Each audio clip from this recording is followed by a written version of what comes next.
Everybody, this is Dream, and today we have a big old slate. Before I get started, can you guys smash that like and subscribe button? We have a 12-game slate today. This is going to be a pretty wild one, and on big slates like this, I tend to play light, so to keep that in mind here, just because there's so much randomness that's going to happen in this one. Small slates and big slates, usually the hardest ones to be really good at because, you could have half the league have good games and then you not use their players and just be absolutely screwed. So with that said, let's get into this here. We do have an interesting pitching slate on this one. Now, I do have two pitchers in here as core plays, but there's quite a few pitchers that have some upside today. But these are my two favorite by a large stretch. As we've talked about before, strikeouts are very important in baseball DFS, and Skeens and Woo are both the top tier strikeout guys today. There's a couple other guys that have good strikeout upside as well, but these two guys have the most upside on the slate, so that's why I have them listed here. Obviously, you can mix and match different pitchers to help with lineup construction and things like that, but these guys are in fairly good positions with fairly good prices, and so I do like them a lot. But we'll look at all the pitchers here. So we'll start with Skeens for Pittsburgh. He's facing St. Louis today, and St. Louis does have some ups and downs this season. And Skeens has been really good in three of the last four games. His strikeout stuff's been really good throughout the season so far, and he's got a very favorable matchup here against St. Louis. So I do think he's a great option today. He's also got the best K rate on the slate for this matchup, so this is also a very good situation for him from that perspective. For Woo, for Seattle, he's been absolutely phenomenal. He's had a couple off games, but he's been really good in several games recently. His K rate has been a little bit inconsistent, but it's good enough today against a team that will strike out a lot, and he's got some really good matchup metrics for this one as well. I also think that Zach Wheeler is in play for today for Philly, as he's been really good, and his K rate's good. He just has a tougher matchup against Boston, and I think Boston's kind of a team that can obviously have bad games, but he has some good upside as a result. But they can also have good hitting days, and there's a couple guys on Boston that look decent today, so he's definitely a good play. But he would be a core play if Skeens and Woo were not there. So just keep it in mind like that. Then we'll look at some other GPP plays. Not like I'm sorry. Jesus Luzardo from Miami against the Mets. Now he's been inconsistent this season, and last game was really terrible. But his K rate is good enough today to be a GPP play, so he's definitely interesting on the slate, though it's not the most ideal matchup. Taylor Miguel for the Mets is also in play against Miami, the other half of this game. He has one good game so far, really, this year, but he doesn't need a ton of he doesn't need to get over 20 fantasy points necessarily. So he's really got 2 out of 4 games. He's been good. He's kind of a GPP extreme play because his K rate's inconsistent, but he is an interesting play on the slate because of the favorable matchup against a team that's probably going to struggle today. Though there's a couple players on Miami that are interesting. We do have 3 or 4 extreme GPP plays, and I'm just going to go through those real quick. So we got Blanco for Houston. He's been interesting, but he definitely has too low of a K rate to be a just normal GPP play. And I do like a couple of bats from San Francisco.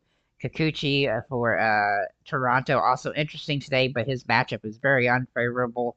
But his K rate is okay. For Hicks, he does have a tough matchup with Houston, but Houston's been very inconsistent lately, and he has been able to limit the earned runs. The question is if he can get any strikeouts there. Montgomery for Arizona is an interesting spot because I think he's got some strikeout upside, but he's really just not a good strikeout pitcher in general, so it's going to limit his upside on this one. He's also had some really bad games lately, so he's he's very borderline being a Hail Mary play, but he's a little bit too expensive just to be a Hail Mary play. So, but at the bottom, we do have 3 Hail Mary options, and Mikolas, Barland, and Vasquez. I really don't like any of these guys, but they do have some limited upside in these matchups here, so they're definitely worth at least a Hail Mary consideration if you want to pay up for guys and save and help you go cheap on, or if you want to pay up for some other bats and need to go cheap at pitcher, which is a strategy on these giant slates because it's so high, up and down.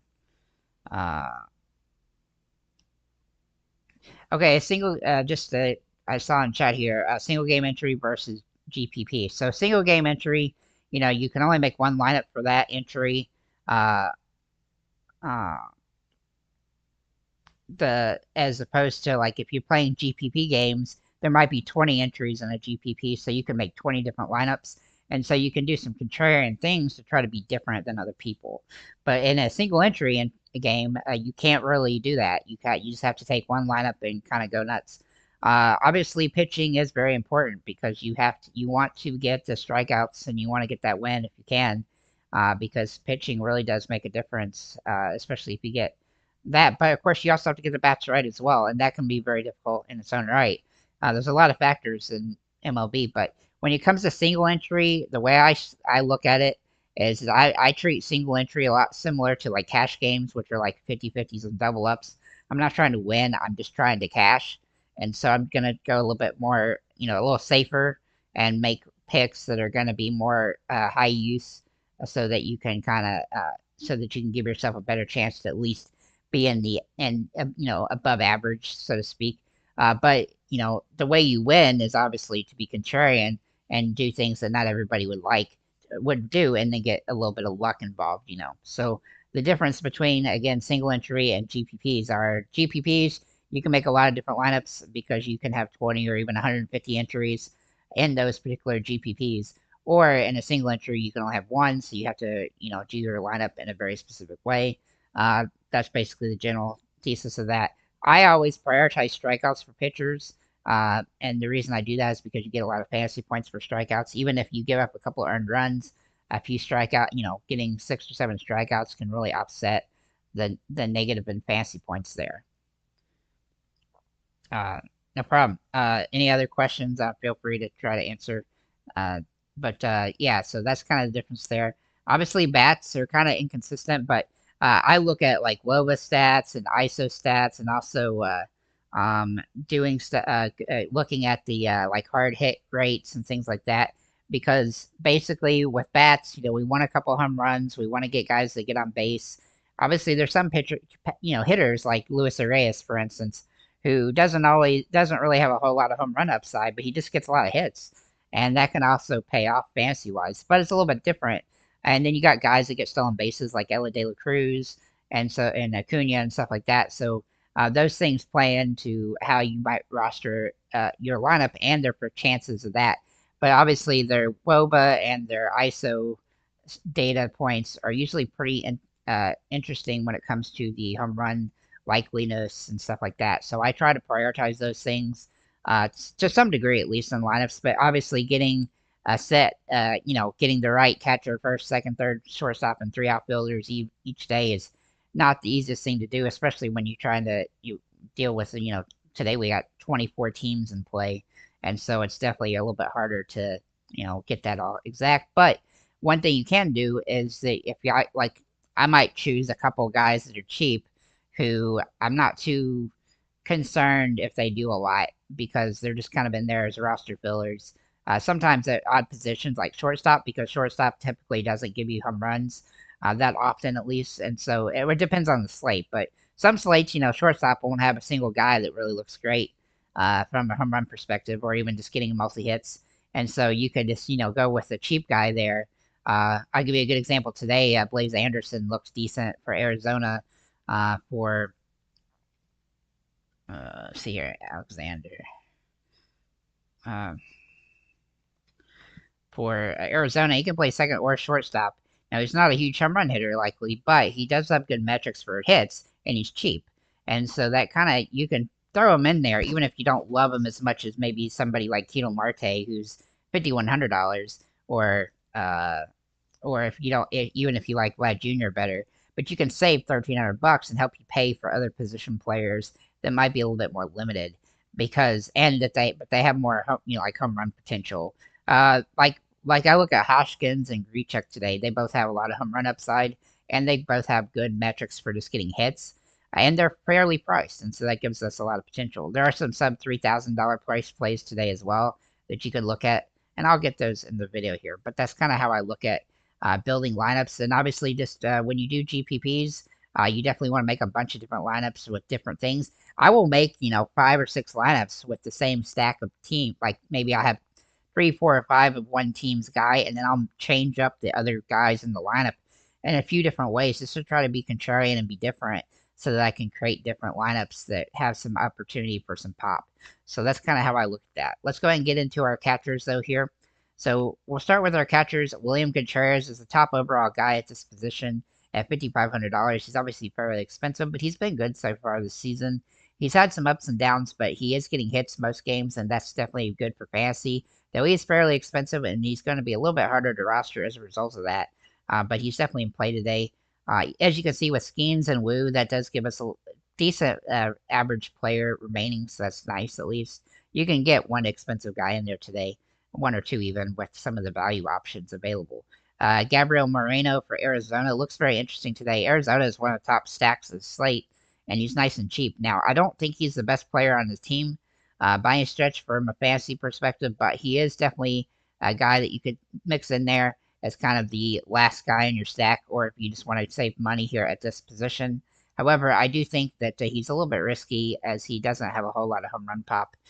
Looking at Gary Sanchez, though, for Milwaukee, if you want to save money for Milwaukee and he starts, then he's definitely a good way to go as Milwaukee just looks really good today, and he's nice and cheap here at this position. Then David Fry is also interesting for Cleveland.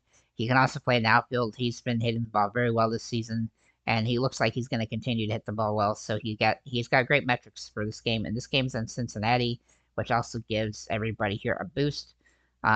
We do have some interesting aspects at this position still with Danny Jansen for Toronto and Ryan Jeffers for Minnesota, both having some upside, but they're a little bit contrarian today, and so do keep that in mind. Catcher is the way I look at catching. I just try to find home runs at catcher because it is some of the catchers. I mean, you got really good catchers that really don't ever get many hits, and so like you got catchers that are going to play every day that they're not going to be all that interesting from a fantasy perspective, and then you have guys that hit home runs. I mean, for the most part, I mean it is matchup dependent, but there are catchers that I've never mentioned once that play a lot, and then I've got a lot of catchers that I mentioned. I mean, sometimes 3 or 4 times a week just based on because they're in good situations and they have that upside for home runs and just getting hits and stuff. It's really just metric based, but catching it's kind of be a tough position for fantasy because obviously when you're being a catcher too, that's a lot of energy, and so hitting is not always the easiest thing for some catchers. But like William Contreras, he's been very consistent all season, and so he's not hard to roster, though he's expensive. So that's you got to kind of play that. Like Yanir Diaz has been really good off and on. Now he's day to day now, but he's been a guy that he's just been pretty good as being a solid fantasy perspective that's not too expensive. And guys like Gary Sanchez do fit that bill too. Bo Naylor is kind of a one-off guy that I think he looks good a lot of times, but he doesn't do a lot. Same with Moreno, sometimes, but Patrick Bailey's always a guy that I like to roster at times. And he'll show up in stacks and things like that, especially for their teams. But then, so the way I would look at catchers really is if I'm interested in the catcher in my stacks, then I'm interested in him as a way to fill up the lineup if I have that amount of money left over and I filled up all the other positions. Let's look at first base here. So we do have Ohtani, Harper, Freddie Freeman, all top 3 expensive plays. They all look really good today. It's kind of indifferent one to the other. I think any of these guys have home run upside today, so they're definitely worth a look. But we do have a nice value play here with Hoskins from Milwaukee, as he has hit the ball inconsistent this season, but he has home run pop, and he has absolutely fantastic metrics today, so he's definitely worth a look. I think he's somebody that I do think will likely have the best home run odds on this slate for the most part at this position, so he's definitely nice. Some other guys to consider here, Vlad Guerrero Jr. and Christian Walker. They're kind of contrarian plays off of Ohtani, Freeman, and Harper, but they do have good matchup metrics. Pasquanto is also interesting for Kansas City, as he has had some good games lately, but he's also inconsistent. And then for another value play, Kirilloff for Minnesota. He's been a guy that I do like at times, but he has been inconsistent this season. If he draws a start, he'll be somebody that's had some interest in, but he sometimes doesn't play the full game. As for first baseman, I mean, there's so usually first base is usually a very popular position to be different in because you can find so many guys that have a lot of upside. Obviously, being a first baseman, you're gonna be a little bigger and have some more pop to you, some more home run upside, and a lot of the guys there. And today, of course, with 12 games, we have a ton of guys that have some good upside today. I had to limit it down to 8 guys, but I do think that there's probably 10 or 12 dudes that you could pretty much use at this position today and not feel too terrible about. But when you doing that, it's actually hard to find core plays in a position like that. But the reason I like Hoskins today is he's one of the few guys that is under $4,500 that has that pop, and so he just helps you pay up for other position players in general. But first base is usually a pretty good position and pretty.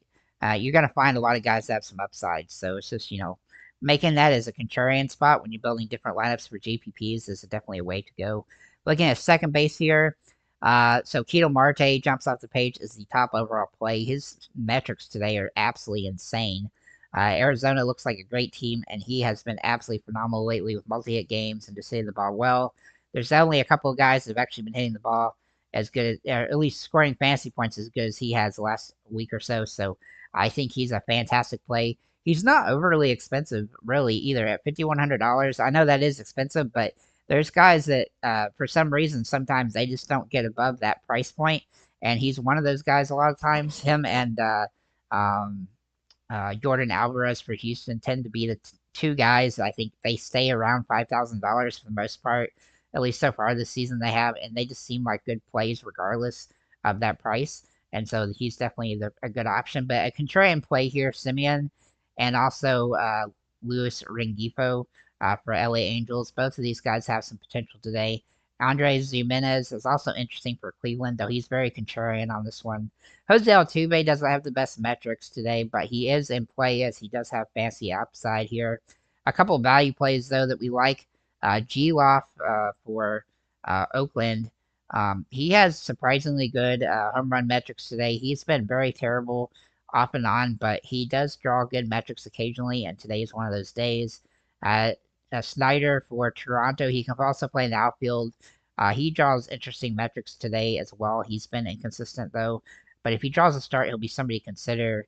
And then Blaze Alexander, a guy I mentioned earlier as a guy that's kind of a cheap option that you can kind of throw in here. His metrics are off the charts today. Now, he is an inconsistent player, but he does get hits. He just doesn't score a ton of fantasy points sometimes. But he's cheap, and he definitely has some upside. At this nice price point, he can definitely get you someplace. Second base is usually kind of a weird position because there are guys at that position that are speedy, and there's guys that can hit pretty well. And so you can kind of mix and match guys there depending on how you want to go. Like if you want a more power heavy lineup, you could go with Keto Marte and Jose Altuve or Simeon. And if you want some more, speed guys, you can do that as well with stolen base potential. But even though the power hitters here also have some of that stolen base upside as well. So there's a lot of different ways you can go at second base. But second base today, I think it's probably deeper today than it normally is. It's probably one of the easier positions usually to just pick one guy and go with it, like we've had some lately. But like Cronenworth is a guy that I often use because he stays around that 4,000 price point, and he's usually a pretty good play. He's not even a bad play today, but there's just a lot of guys that have better metrics than him. Gabby Torres and even Nolan Gorman sometimes fit into that situation as well. So does Valdez for Boston, and G-Law for Oakland, who I just mentioned. There's just different guys, and McNeil for the Mets sometimes looks good here as well. So, but it's kind of just feel when it comes to second base because it's going to be harder to get home runs out of these guys sometimes, but they do have some potential at least. At third base is this very similar position to first base, as in we're going to try to find home run guys because they are a bit more power position. And of course, we're going to see some overlap in players that can play first or third, like Vlad Jr., who is one of the better plays on the slate, though he is fairly expensive. He hasn't hit the home runs this season like we'd hoped, but he's still getting good fantasy output, and he's getting hits for most games. Rafael Devers, if he was to play today, he would be interesting, but as he is a guy that gets streaky, though, and so we'll have to wait and see what his injury situation looks like close to the slate now. Royce Lewis has been absolutely insane since he started this last few games. He's had 3 home runs the last, he's had 4 home runs in the 7 games he's played, but And since he came back from his injury, he's played 6 games. He's had 3 home runs. I think he does have phenomenal metrics again. He's been hitting the ball very well and seeing it well. So he's very expensive, though, and hard to roster as a result, but he is in play. Another guy I do tend to like at this position as a one-off is Ryan McMahon for Colorado. He's probably the best player in Colorado right now with just the home run metrics. Now, he's been inconsistent, striking out a lot, but he definitely draws good upside in this matchup, and he's priced relatively fairly. Luis Rengifo, who I already mentioned, can play here at this position, but a couple other guys to look at. Eugenio Suarez from Arizona. He's definitely a guy I like for Arizona today, though he definitely carries some risk as this team is going to be very popular to stack, and it's going to be hard to figure out which guy to use. His averages have been terrible, but he definitely draws some good metrics on this one. Machado is in play for San Diego. Now, he's a little bit overpriced for what I typically like, but he's definitely in play today. And then Nolan Arenado is a good one-off for St. Louis. If you want to try to one guy against St. Louis that's going to get to schemes, I think Arenado has the best upside. Looking at the shortstops, shortstop is a position I typically don't worry about home runs too much unless Mookie Betts is playing, obviously, or Bobby Witt Jr. But there's a lot of guys that have a lot of stolen base upside, and we have a couple of value guys like Bichette and Adames who can hit home runs as well, and Lindor. But this position tends to be a little bit more of a speed position, and this is usually the position I feel second to last or last because I kind of just fit in who I can at this one. But today, there's a lot of good options. We got 3 expensive options in Bobby Witt Jr., Mookie Betts, and Elly De La Cruz. Not much to differentiate them other than that Mookie Betts and Bobby Witt Jr. are just the best overall players at this position. However, they are expensive today, but they all have good metrics on this one. Willy Adames is the best value option today, I think, at $4,400. He's got good home run metrics today. He's definitely worth a look. He's also been hitting the ball good in the last game here against Toronto. He had a home run, so I look for him to continue to try to do that. Bo Bichette does look good today for Toronto as well, though he is not a perfect situation, but it's okay. O'Neal Cruz is a good power hitter. He's kind of a better bust play at this position, but he's definitely interesting at this price point. Francisco Lindor actually looks really good today as well. He's been looking good at a few games lately, and he really has stepped up in the last few games, so I do like him a lot. And then Blaze Alexander can also play here at this position as well. But one thing I do sometimes do at shortstop, I will just pay down for like Zach Neto or De Jong or you know Sharman for Oakland or even Wisely for San Francisco and just pay up for other positions. But you don't have to do that today because there's so many good options across the board and there's a lot of value on the slate. So especially in bigger slates like this, you don't want to be as whimsical with knocking taking cheap guys that probably won't do anything, but it's definitely a strategy in some days at least. And today it is a strategy, but there's a little bit of risk involved with it. Yeah, Lewis has been cooking lately. Let's look at outfielders. So I'm going to move this over so I can just show you my setup here. Now, for the outfielders today, we have a lot of guys that look really solid, and typically I don't like to have this many outfielders as options, but all these guys just really have good metrics today, and so it's hard to ignore that. Ohtani, Juan Soto, Chisholm Jr., and Tatis Jr. are the top 4 overall plays. If you can manage to fit any of these guys, then it's going to be somewhat hard, but I do think Tatis Jr. he's been absolutely phenomenal, 16-game hitting streak, and he's actually not all that overpriced today. He's a little bit overpriced, but he's not as bad as I thought he was going to be, and so he's definitely in play today. Aaron Judge also has great metrics now. He didn't play yesterday, so to keep that in mind. But Corbin Carroll, Kyle Schwarber, and Jordan Alvarez all fit in pretty good positions today. I don't think any of them are must plays, but they're definitely decent plays, and so they're good contrarian plays off the top 4 there. Then we got some value options with Hertubis. If he plays for Cincinnati, he'll be in play. I would go with Adames simply because he looks better today. Adames or Lindor for shortstop. I like Adames better than Lindor today, but they both have home run potential. Grichuk for Arizona is also very interesting today. I really like him a lot. He is a core play for me, and I think he's going to have a lot of upside on this matchup. Then we'll look at Taylor Ward and Jake Fraley. They're both sub 5,000 plays that have some good upside here. One thing about outfield, it is tough because you have to fill 3 of them, and there's a lot of guys that have good metrics today, but you just kind of want to fit in it. Like if, when you're looking at this here, Like I need $4,000 per player, so I'm probably going to try to find guys in that range to fit in. But depending on how you do the pitching, that's kind of how I go with it. Um, Man, it's hard to pick the different outfielders because so many different ways you can go. But like you could go with a cheap play like Grichuk and then go with more expensive plays. Like Fraley looks really good. Springer, Buxton, Verdugo, and Max Kepler and Barshow and Larnock all have absolutely fantastic upside on the slate. And but they're all priced very similarly, and so whatever team you probably think is going to do the best, whether it be Minnesota, the Yankees, or Toronto, I think that's kind of how you want to fill in those guys from that perspective. Um, Looking at Rooker and Robbie Grossman, but Rooker is a little bit more expensive than I like him to be, but he has some run upside today.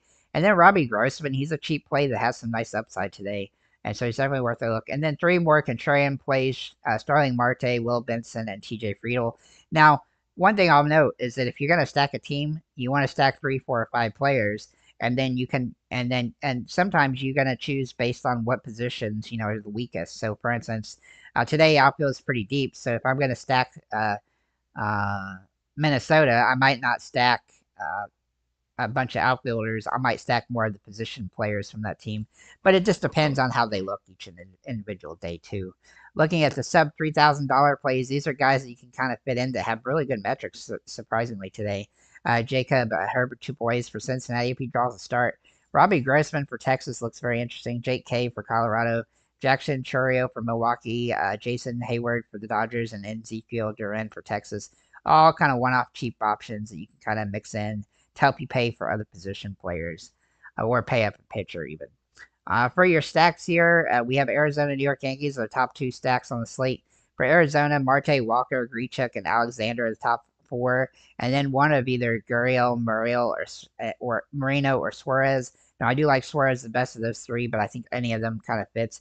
It's a very deep stack today for Arizona. They have the highest likelihood of scoring a ton of runs today, and so they definitely have. But you could even skip out Walker and then go with Marino and Suarez, or you could swap out Walker for one of those back 3 as well if you really wanted to. For the Yankees, Soto, Judge, Verdugo, Stanton, and Wells. Now, I'm going to note that this is for these 4, Soto, Judge, Verdugo, and Stanton. These all fall into the outfield on DraftKings, and so you can only use 3 of them. And so I would pick between Soto and Judge, but I couldn't find a 5th guy that I even thought was decent enough to utilize here.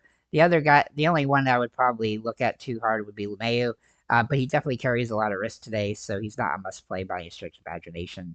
But if you want to go with a 5-player stack, then that would be the way to go. But I think a 4-player stack here is actually really solid. Looking at Minnesota and Cleveland, these 2 teams definitely have a lot of upside today. Minnesota typically pretty cheap with the exception of Lewis, but it's a pretty interesting stack here with Lewis, Larnock, Correa, Jeffers, and Castro. For Cleveland, Josh Naylor, Fry, Quan, and Ramirez look awesome. And then if you want to add a 5th player to the stack, you can go with Jimenez or Freeman.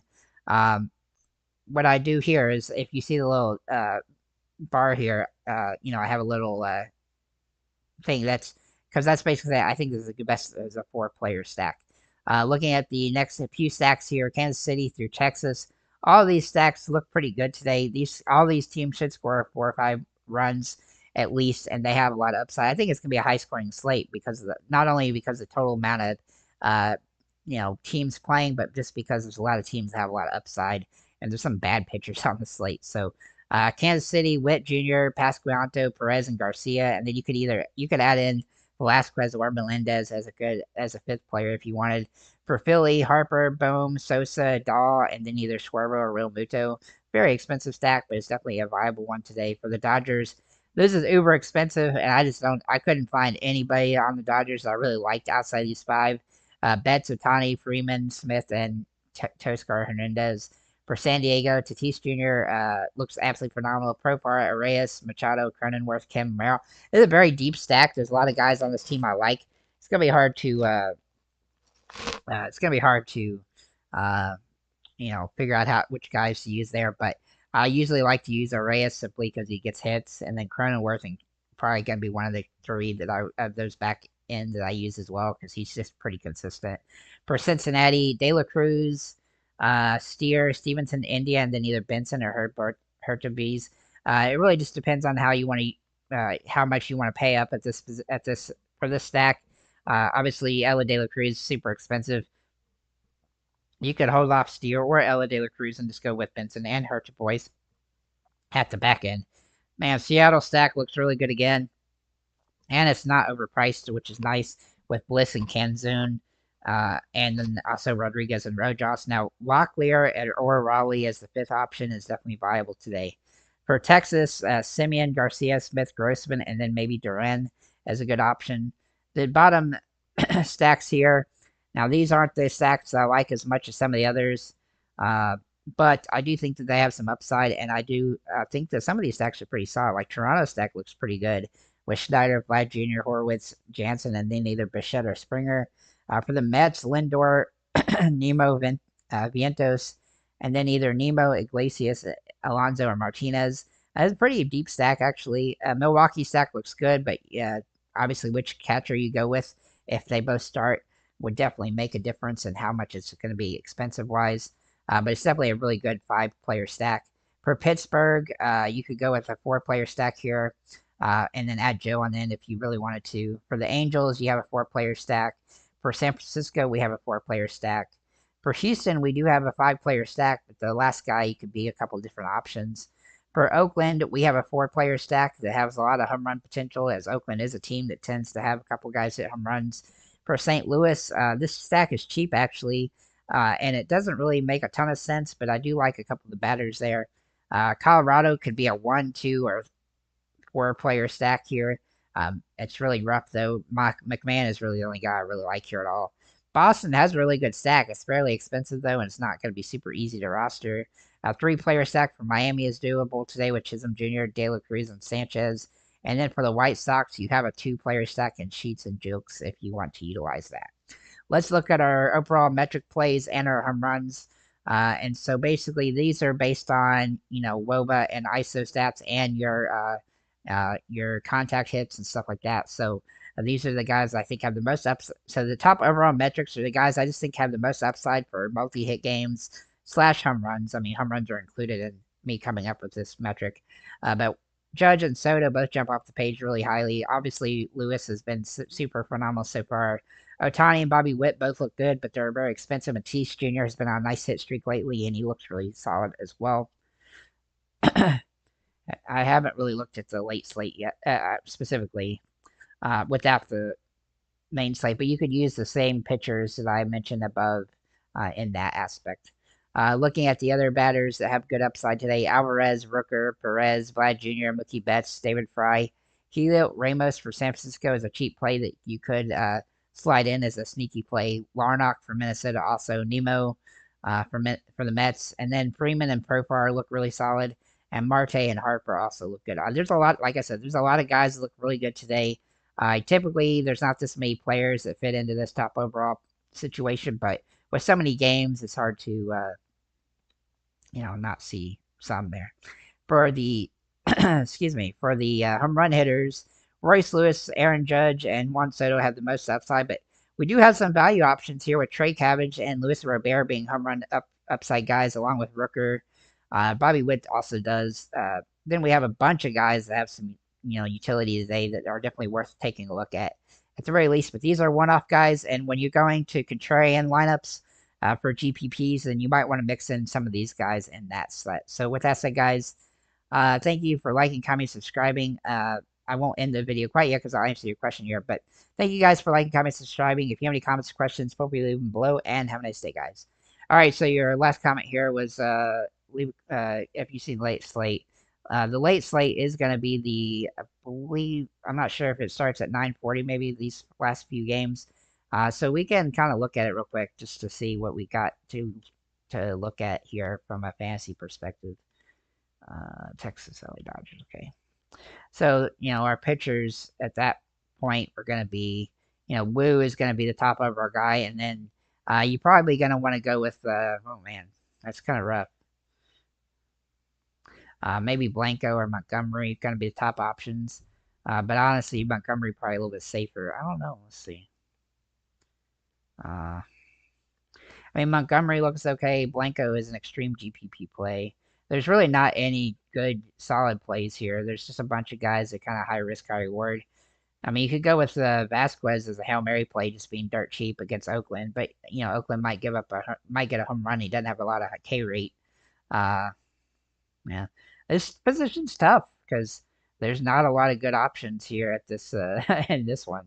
I would probably either go with Montgomery or with Vasquez, to be honest, or maybe Blanco, just because he's cheap and has some.